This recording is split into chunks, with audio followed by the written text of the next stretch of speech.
What were some of the big things that you heard from employees that are now a part of the Go Forward plan? Yeah, that's I thought that question might be coming. I'm thinking about it as I sit here.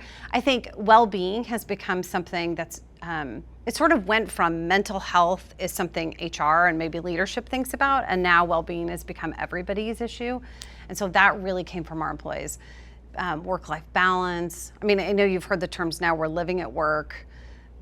The world, at least in COVID, sort of became shapeless. Your weekends look like your weekdays, your mornings look like your nights. And so I think we learned a lot from our employees about productivity was still really high, but they were suffering from collaboration. They needed more help with collaboration with one another. They were suffering some social capital loss.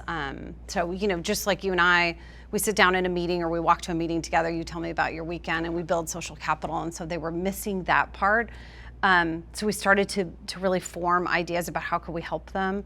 So well-being is a big one that came from our employees about, I know you see our productivity or, sort of our dev check-ins are really high, but let me tell you about my day. Some of the things in the products that we've done is we've started meetings like 5 minutes after the hour and some other things that have been employee driven. So we don't have meetings back to back to back to back. How do you do some things that help with the well-being of our employees? So there's been lots of feedback and lots of things we've implemented. It's funny, as you were saying that, I was thinking with my commute for a year being literally walking down the stairs into my basement, you forget how much work, for me, how much work I did just on my commute to work, going to work or coming home from work, and that was all gone. And then you're right, the back-to-back meetings. I personally, and I know my people that I talked to on my team felt the same way, that it felt like you were working more than you ever had before because it was so hard to turn off. And going to the next meeting wasn't standing up and walking to another conference room. It was hitting a button on your screen. Hoping you can run, get a water or get a coffee. Yeah, you saw the digital exhaustion. You probably saw it with your kids too.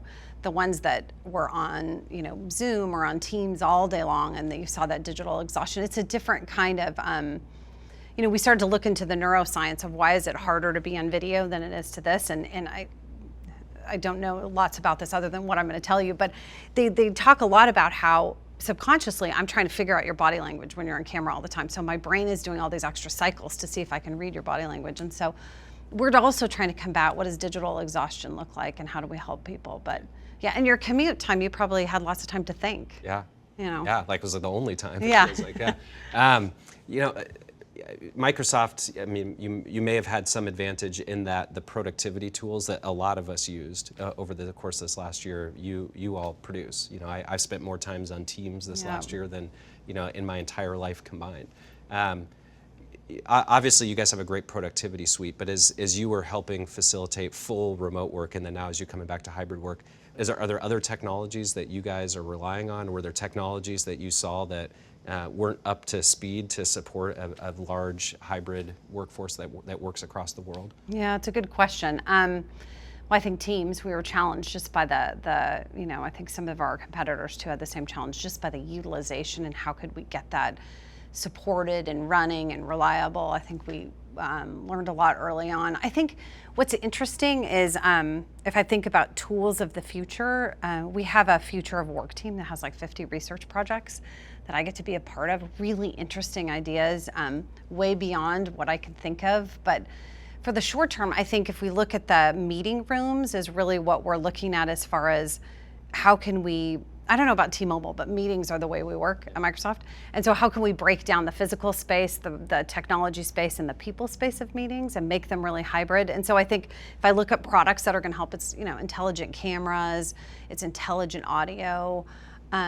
I think there's going to be lots of interesting tools around collaboration that we haven't seen yet that maybe won't be invented here, but will certainly hopefully be a part of it when it comes to, it's still hard to whiteboard and for you and I to brainstorm online.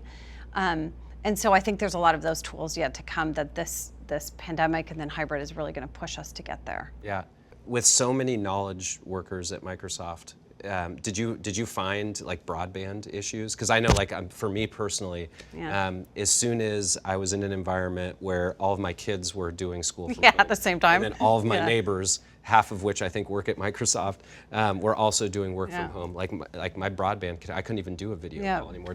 Was that an issue that you saw, either in the U.S. or, you guys are in so many countries, like was reliable broadband a problem for you in developing countries? Yeah, I mean, I'd only be talking from my own experience, but certainly.